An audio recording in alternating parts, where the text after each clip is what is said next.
Lo dijo en la primera hora. Muy bien, muy bien. A ver, voy a poner acá un poquito más acá mi tricolor. Acá la Tami Drobo me está vacilando porque me dice que no me he puesto la amarilla porque soy albiceleste. Yo siempre he dicho, ya, desde el Mundial de México 86 yo he sido seguidor del albiceleste, pero entre el albiceleste y la tri, primero la tri, pues vamos. Sino que hoy me olvidé la camiseta, de verdad me olvidé la camiseta. Así que tengo esta camiseta acá a propósito del partido esta noche de la tri, por si acaso. Cuando juega Argentina con Ecuador es Ecuador.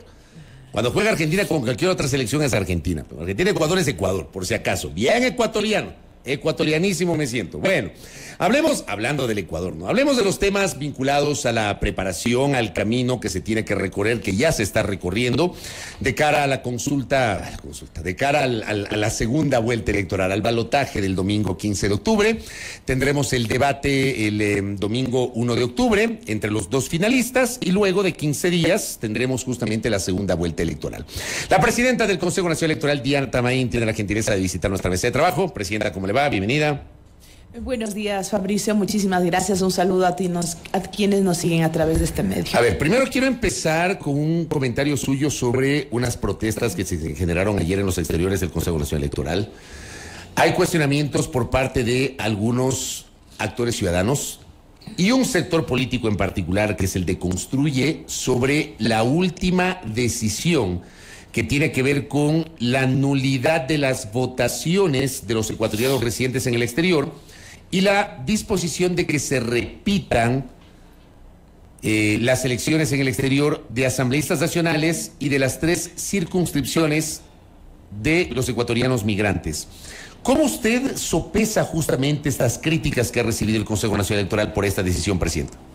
Bueno, primero recordemos que Diana Tamain viene de un proceso organizativo donde la resistencia y la lucha lo hicimos siempre en las calles, levantando la voz junto a la CONAIE. Eso es innegable y creo que es un derecho ciudadano y eso se debe hacer en democracia. Por un lado, que es la protesta social, la movilización social, contra lo que uno, o por la lucha de lo que uno considera que es correcto y por los derechos. Eso es válido. Yo celebro que la gente salga a las calles, proteste, opine. Sin embargo, rechazo rotundamente que esas protestas se vuelvan violentas, como hemos lamentablemente escuchado con amenazas de un sector, de una militancia, de un partido político que amenaza a las autoridades electorales. Eso sí es inadmisible y estamos analizando la posibilidad de enviar una denuncia a la Fiscalía. No pueden decir tienen plazo máximo de 5 días de salir del país, o si no, ¿qué? ¿Y quién ha dicho eso? Esta comisión cívico-militar que está presidida por alguien que no sé, estoy averiguando de quién se trata, pero no pueden hacer ese tipo de amenazas cuando las autoridades y las instituciones lo que buscan es dar una salida legal y constitucional, que es lo que nosotros estamos haciendo. Lo que corresponde es, está bien, protesten, levanten la voz, hagan vocería y también sigan la vía legal, que es lo que corresponde ante el Tribunal Contencioso Electoral, que tendrá que pronunciarse si la decisión en sede administrativa tomada por el CNE de repetir elecciones es la correcta o no. Para eso están las instancias correspondientes. Sin embargo de ello, yo quiero insistir que nuestra decisión ha sido pegada totalmente a derecho y que esto lo que busca es garantizar al final de la jornada la plena participación política de los ecuatorianos residentes en el exterior, tal como manda la Constitución, y es claramente ante los hechos suscitados. No hay por qué darle vueltas a la ley, no hay por qué buscar interpretaciones, no hay por qué decir más allá de lo que la Constitución y la ley permite a las autoridades. Bueno, en todo caso, los jueces de última instancia, los jueces del Tribunal Contencioso Electoral tendrán que dar su última palabra. ¿En qué estado se encuentra justamente ese análisis en el Tribunal Contencioso Electoral? ¿Tiene algún conocimiento usted sobre el tema? Bueno, tenemos conocimiento que ya han sido admitidas a trámite. Cuando admiten a trámite quiere decir que el juez que ha sido sorteado revisa si toda la documentación está completa y si él considera que falta alguna situación de completar, lo devuelve para que todo esté en regla y él pueda tomar la mejor decisión. Y de ahí tiene 15 días para pronunciarse y estamos ya cerca de este tiempo para que el TC se pueda pronunciar en última instancia. Usted reconoce, y le pregunto, Presidenta, el CNE y usted como titular del Consejo Nacional Electoral, reconocen que la votación telemática en el exterior en la primera vuelta fracasó. Pero por supuesto, eso es innegable y hay que asumir. Usted reconoce que fue un fracaso. Usted asume que fue un fracaso, presidente. Pero por supuesto, no funcionó el proyecto. No hubo el pleno derecho de ingresar al sistema para que se puedan, primero, inscribir los que tenían posibilidad de hacerlo hasta el mismo día de la votación y otros no pudieron votar. Aparte de ello, las fallas técnicas internas, las razones no sabemos por qué, porque la empresa no nos ha dicho, hicieron de que haya inconsistencias en actas que da la base jurídica, que es la circunstancia jurídica para que la Junta Especial del Exterior anule esas votaciones, lo cual está clarísimo que no hubo votación telemática, se vulneraron los derechos de los ecuatorianos en el exterior y nos toca en estos casos, la ley determina que se debe repetir las elecciones. Ya, pero por ejemplo hay sectores que consideran que no hay normas. Estuvo Santiago Begdach anteayer acá en el espacio, que presentó una denuncia ante la Fiscalía General del Estado en contra de la Junta Electoral en el exterior, señalando que la Junta se extralimitó, que no tenía atribución para plantear la nulidad de las votaciones. Yo le pregunto a usted si esa postura de la Junta era legal o no, presidenta. Era totalmente legal, apegado a derecho. Yo me pregunto a estas personas que estoy escuchando, que hacen opinión y se consideran expertos electorales, ¿cuál es la solución jurídica que ellos plantean como alternativa a no repetir elecciones? Que se proclame resultados pese a haber actas con inconsistencias, anulando votos que fueron consignados y quitándoles ese derecho de decidir. No, absolutamente no. Eso sí sería totalmente inconstitucional y ilegal.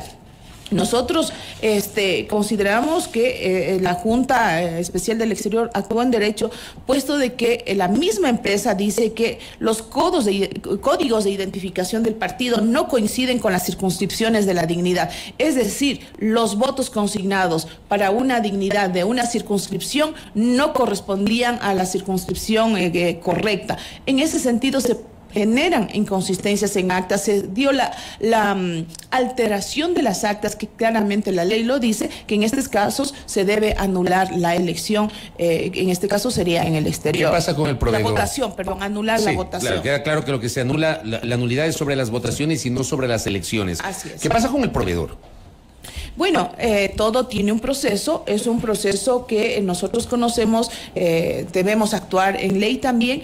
La Contraloría General del Estado hará una evaluación a ver dónde estuvieron los errores. En segundo lugar, la Fiscalía también se ha solicitado que haga una investigación, cuáles fueron las razones para que se actuó con dolo, ya sea dentro de la empresa o cualquiera que sea, o por fuera de la empresa, para identificar responsabilidades. Presidenta, me ha llegado, y seguramente usted tiene conocimiento, ayer miércoles 6 de septiembre, y esto se ha hecho viral, una boleta de notificación de un impulso fiscal, a partir de una denuncia presentada por un señor llamado José Luis Chávez Ponce en contra suya, el vicepresidente Pita, los consejeros Cabrera, Acero y Nájera. Dice acá, esto lo emite la unidad de fuero de la Fiscalía General del Estado. Dice el suscrito denunciante acorde a la normativa constitucional y legal que rige nuestro país medianamente civilizado. En comunicación de fecha 6 de junio de 2023, dirigido a la señora presidenta del Consejo Electoral, expresé en el acápite cuarto en mi condición de abogado y no caer en el delito de omisión al conocer un presunto acto delictivo. Dejo constancia que ninguno de los 137 asambleístas pueden volver a postularse a dichas dignidades. Yo no conocía esta denuncia, me acaba de llegar en este momento. La Fiscalía dice, doy inicio a una investigación previa para investigar la comisión de un presunto delito de sus responsables y dispone una serie de diligencias. Se habla acá, se oficia al señor jefe de la Unidad Nacional de Investigaciones en el plazo de 32 horas de diligencia de notificación. Procurador General del Estado, se señala para el 14 de septiembre que el denunciante José Luis Chávez Ponce comparezca a la Fiscalía para dar cumplimiento a la firme rúbrica, que se recete la versión de él y se pide documentación de ustedes como miembros del Consejo Electoral. ¿Usted sabe de qué se trata esta denuncia? No tengo la mínima idea de qué se trata esa denuncia. ¿Usted tenía conocimiento o no? No tenía conocimiento. Le acabo de avisar en este momento. Me parece que es algo que se generó en redes sociales, algún video. Ya la fiscal ha iniciado una investigación. Es lo correcto. La fiscal tiene que actuar inmediatamente para que estos rumores, todas estas iniciativas de juicios penales, de peculado, de todo lo que se está diciendo en redes sociales, se absuelva y la ciudadanía conozca que estamos actuando en derecho. Mire, lo que yo tengo que decir, todo lo que se dice en redes sociales, que han sacado comunicados y análisis estadísticos, un sinfín de noticias falsas, lo que buscan con una sola intención: amedrentarnos, presionarnos políticamente, amenazarnos inclusive contra nuestras vidas para que actuemos fuera de la ley y fuera de la Constitución. No lo van a lograr. En eso vamos a ser firmes, seguiremos trabajando pegados a derecho, siempre dándonos a la razón al pueblo ecuatoriano de respetar su voluntad expresada en las urnas. ¿A usted no le preocupa, por ejemplo, la investigación sobre el contrato del voto telemático? ¿Eso no podría acarrear dificultades y responsabilidades a los integrantes del Consejo Nacional Electoral? En definitiva no, porque nosotros cumplimos cada uno de los pasos que determina la ley de contratación pública. Y yo ahí quiero aprovechar 30 segundos para aclarar. Es falso que se diga que hubo irregularidades. Muy fácilmente ponen un título: hubo irregularidades en el contrato. Cuando se siguió todos los pasos para cumplir con esto, se pidió proforma, se hizo un estudio de mercado, se mandó los términos de referencia a través del sistema de compras públicas. ¿Cómo contrataron a esa empresa? Antro me parece que se llama. ¿Cómo la contrataron? ¿Cómo llegaron a esa empresa? ¿Cómo esa empresa asume el contrato del voto telemático en el exterior? Voy a decir de forma sucinta todos los pasos que seguimos, porque se desinforma en medios de comunicación, incluso desde dentro del Consejo Nacional Electoral, lo cual hace daño a la institución, no a Diana Tamay. Primero, se hizo un análisis de mercado. Segundo, se solicitó cotizaciones a Antroproyectos, a Catriclone, a Pudeleco, entre otras, para tener cuál es un presupuesto referencial. Luego, con este presupuesto referencial, se procede a hacer un concurso abierto a través de la página del CERCOP. Con todos estos antecedentes, lo que se empieza es la modalidad de licitación. Una vez que se abre esto, el sistema de manera automática envía esta invitación a todos los que tendrían las posibles características o circunstancias para poder participar, y en el que se evidencia que este sistema llegó exactamente a 3.431 proveedores a nivel nacional. Eso se ve en el sistema. Esto no se entregó a dedo. Entonces, en esto, ya una vez que reciben esta notificación, más de 3.000 proveedores, Antroproyectos presenta su cotización y, cumpliendo con todos los requisitos, se sigue más adelante para poder adjudicar el contrato. Ese es el procedimiento, y no hay que decir mentiras al país con tal de desprestigiar la gestión de una autoridad, lo que al final no se logra eso, sino quitarle la institucionalidad y la credibilidad, en este caso, a la función electoral. Pero esta empresa tenía experiencia aprobada, tenía un recorrido para poder ser adjudicataria de este contrato, Presidenta. Precisamente ellos presentan los requisitos y cumplen con los requisitos. Como empresa conocemos que tenían varias áreas de intervención o varias especialidades. Cuando presentan los requisitos, demuestran como ahora el sistema de contratación pública permite que los profesionales y el equipo técnico que trabajarán en el tema, o en este caso en este proyecto, debían tener la experiencia suficiente de haber desarrollado su experiencia profesional en el área y en los temas que se solicitaba, y eso se cumplió. Fabricio, jamás hubiéramos contratado una empresa donde no haya cumplido con los requisitos mínimos, porque sabemos la firma de responsabilidad que ponemos, no solamente en la parte económica administrativa, sino en lo que significaba hacer por primera vez un voto telemático en el exterior, y buscábamos garantizar plena efectividad, eficiencia en el trabajo que nosotros hicimos para llegar con esa modalidad de votación. Fue un un concurso o un proceso de selección o fue una contratación directa, presidente? De ninguna manera. Contratación directa solo se hace con en régimen especial entre Estado y Estado. Eso es falso. Por eso, gracias por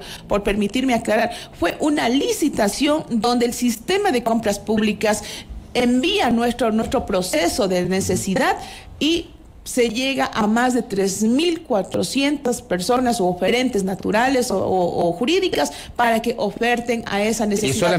Pero solamente ofertó esta empresa, porque Así entiendo es. que no hubo otras empresas. Así es, no hubo otras. Y ahí es que se genera la duda porque se asume que fue una contratación directa. No, falso, totalmente, eso sería totalmente ilegal, no lo podríamos haber hecho. Lo que se confunde cuando se ignora de temas de procedimientos y más aún en contratación pública, es muy fácil ir a decir, llamaron a 3 empresas y de esas 3 le dieron a Antroproyectos. Falso. Lo que se hizo es pedir a tres empresas las proformas para tener un presupuesto referencial y sobre eso elaborar ya los términos de referencia y el presupuesto y de esa manera continuar con el siguientes pasos que acabo de detallar. Ahora, ahí y algunos medios colegas habían hecho alguna referencia y habían generado publicaciones en el sentido de que esta empresa incluso no es que tiene una oficina específica o parece que está ubicada en un sitio que no corresponde. Yo no sé si eso es así, presidenta. Bueno, tienen un local, tienen una sede donde trabajan. Yo no sé si es casa, si es un edificio o si el requisito no es que debe estar en el centro comercial y financiero de la capital.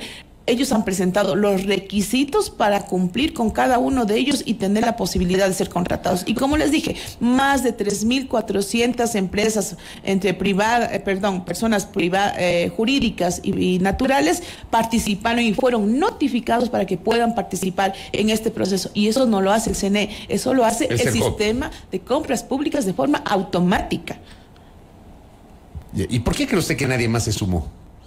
Yo no sé, porque sí, la verdad, lo que sí hay que reconocer es un proyecto. Llegaron a 3.000 y pico, imagínense, solamente participa una, se suma una o presenta ofertas una. Así es, lo que sucede es que es cierto, mire, analizando un poco más allá, el voto telemático es un proyecto innovador que no está implementado, por ejemplo, en otros países de la región y ha sido una experiencia que se ha ido generando desde muy pequeño, desde el primer proyecto piloto, llegamos con 52 zonas electorales en la anterior elección y ahora tuvimos la única herramienta para poder trabajar en este tema para la votación de los ecuatorianos en el exterior. Entonces, la falta de experiencia de haber trabajado en estos temas seguramente no cumplieron con los requisitos o no les interesó trabajar en este tema. La respuesta tendrán las personas que recibieron sus correos y no quisieron participar. ¿Esta empresa pudiera ser declarada contratista incumplido o no?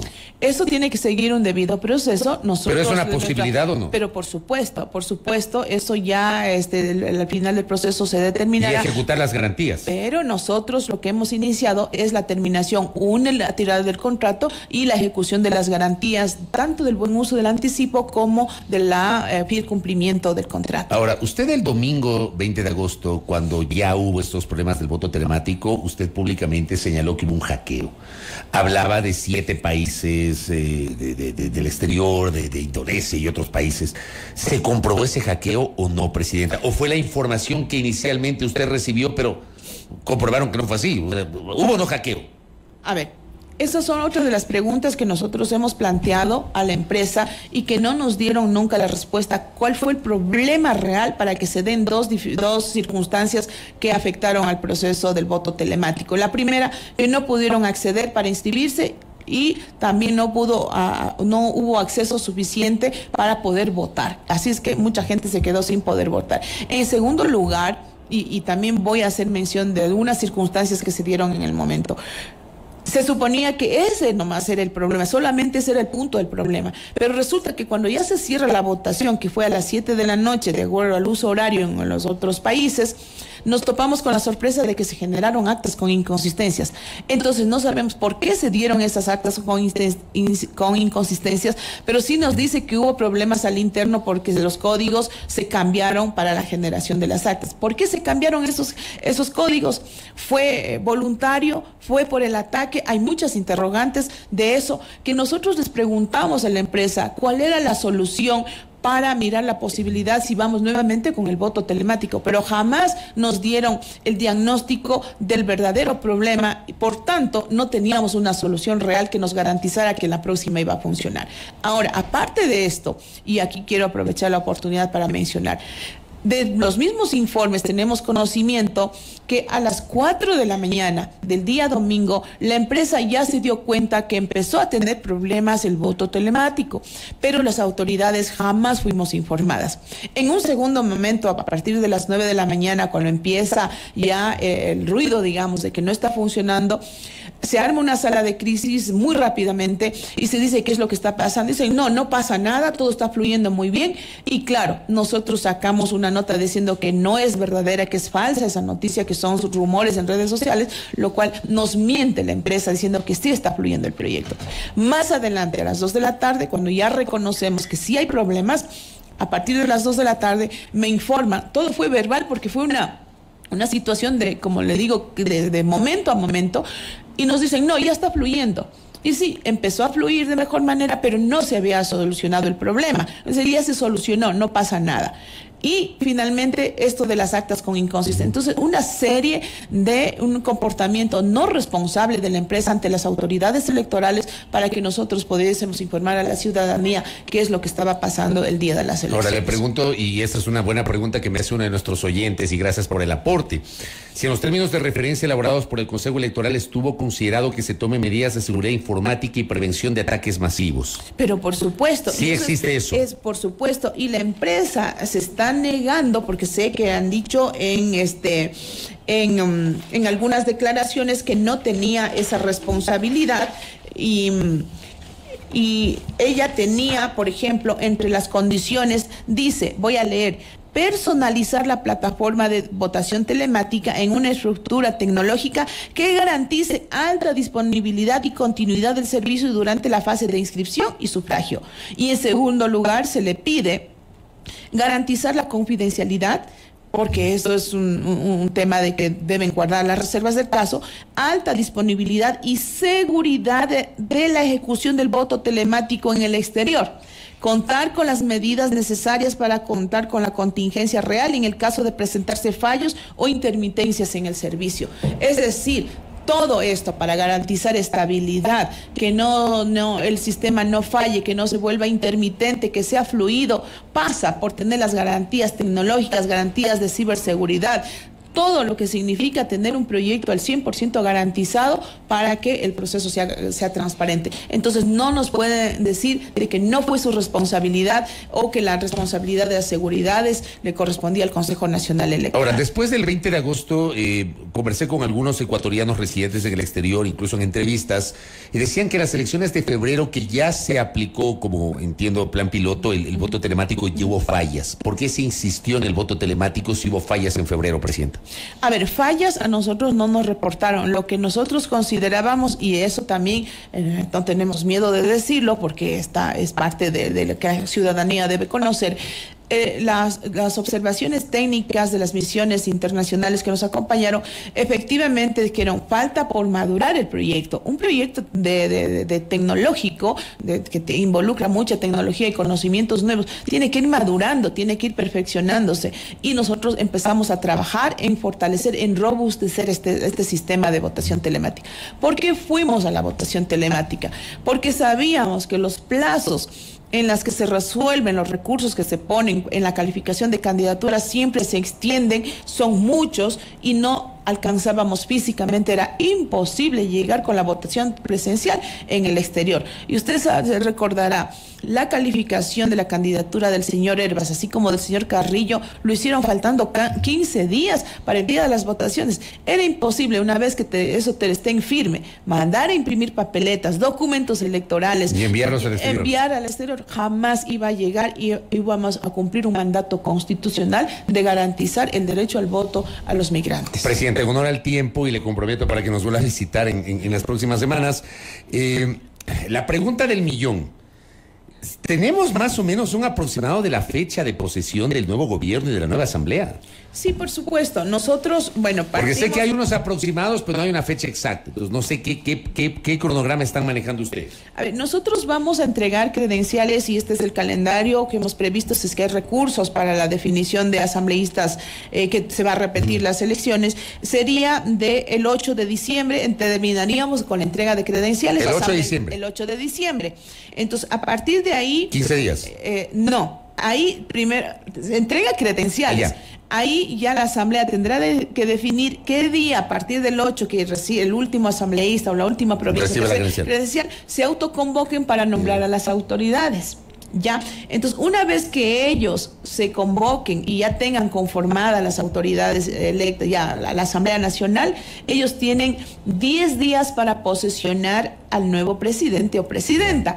Entonces, digamos que dependerá, si ellos el día 9 ya se instalan, tienen autoridades, ellos tranquilamente de ahí tienen 10 días más para poder convocar al nuevo presidente. Nosotros entregaremos las credenciales al presidente o presidenta electa el 11 de diciembre, o sea, unos días después, para que ya tengan sus credenciales y puedan ya asumir sus cargos. Yo creo que ahí había una confusión y por eso mi pregunta, porque el Código de la Democracia establece que dentro de los 15 días posteriores, me parece que dice la norma, a la proclamación definitiva de los resultados, se tienen que posesionar las nuevas autoridades por este momento muy particular que estamos viviendo tras la muerte cruzada.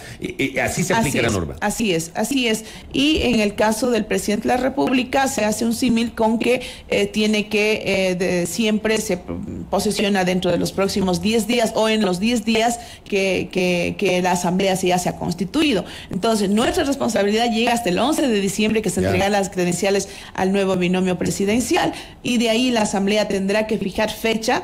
Me imagino que seguro la posesión es después del 11, una vez que el presidente o presidenta tengan las credenciales, y ahí sí ya esa fecha depende de la Asamblea Nacional cuando convoquen a la sesión de posesión. Claro, pero acá me escribe uno de los funcionarios de la Asamblea y me dice, necesitamos al menos 8 días para entrega y revisión de documentos. O sea, si reciban hasta el 8 de diciembre, no es que inmediatamente la Asamblea se puede posesionar porque hay un proceso administrativo dentro de la legislatura, entonces va a tomar unos días todavía. No, nosotros el 8 de diciembre es el tope de entrega de credenciales. Podría ser antes. Nosotros siempre entregamos por etapas, digamos, vamos, no sé. Por provincias, ¿no? Entrega incluso. Desde el 30 de noviembre ya empezaremos la entrega en las provincias con la ceremonia que corresponde a la solemnidad que siempre se le da a este tipo de actos, o en las delegaciones provinciales hacen las juntas, hacen lo propio. Entonces, el último día que recibirán las credenciales, y generalmente, me anticipo un poco aquí, podría ser o Guayas o Pichincha, que se lo cierra con la entrega de credenciales a asambleístas nacionales, sería la proclamación de resultados del Yasuní, de la consulta, y a asambleístas nacionales y de la provincia que corresponde, o puede ser Pichincha o puede ser Guayas, que siempre cerramos la jornada de entrega de credenciales, que lo hacemos en 8 días aproximadamente. O sea, digamos, las fechas tope que ustedes han puesto son 8 y 11 de diciembre. Correcto. ¿Podría ser antes si es que no hay recursos ante el Tribunal Contencioso Electoral? Por supuesto, nosotros este calendario electoral no está escrito en piedra, siempre hemos dicho que podemos tomar las consideraciones que fueran necesarias. Si, digamos, cuando tenemos la elección el 15 de octubre, ¿verdad? Digamos que el 30, no hay ningún recurso, todo se cerró. Entonces no tenemos por qué esperar esta fecha, tendría que el Pleno analizar la posibilidad de adelantar la entrega de credenciales y de esa manera se cambiaría de todo lo planificado en adelante. Correcto, pero ya nos queda como referencia. Gracias, Presidenta, por el tiempo. Gracias. Muy amable. A Diana Tamaín, Presidenta del Consejo Nacional Electoral, que nos ha dado información muy importante sobre la organización de la segunda vuelta y obviamente su explicación respecto del voto de los ecuatorianos residentes en el exterior. Primera plana. Todas las noticias, todas las voces.